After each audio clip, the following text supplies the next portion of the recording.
आप सुन रहे हैं चेरा खेरा खगड़िया से अभय बिहारी एंटरटेनमेंट की शानदार प्रस्तुति। डीजे धनुराज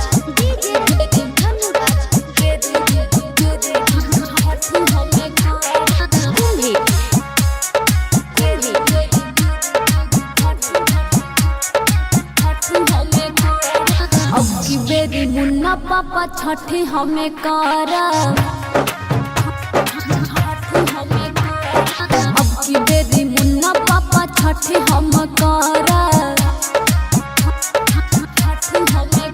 हम कोही बेरी बेरी जानी करा इतना देर, हम कोही बेरी बेरी जानी करा इतना देर। मानब नहीं तो काम नहीं करब, अब की बेरी मुन्ना पापा छठी हमें करब। अब की बेरी मुन्ना पापा छठी हमें करब। डीजे धनुराज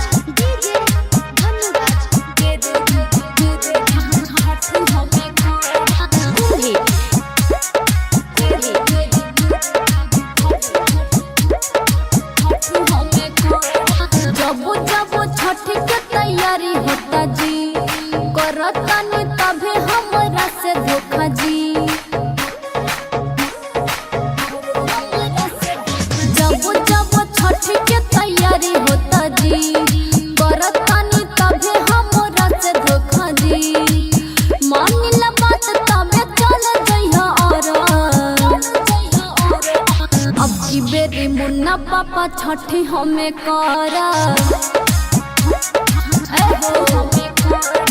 अब की बेरी मुन्ना पापा छठी हमें करब। डीजे धनुराज शांति रिकॉर्डिंग स्टूडियो राजाजमान।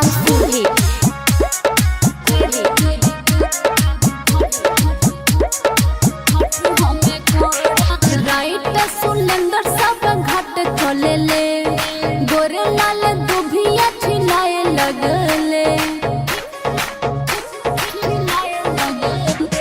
कृष्णा निषाद सब घाट चले ले, गोरे लाल दुभिया छिलाए लगले। कहले रुचि सहनिया किया में जरब, अब की बेरी मुन्ना पापा छठी हमें करब। अब की बेरी मुन्ना पापा छठी हमें करब। Mixed by Krishna Nishad.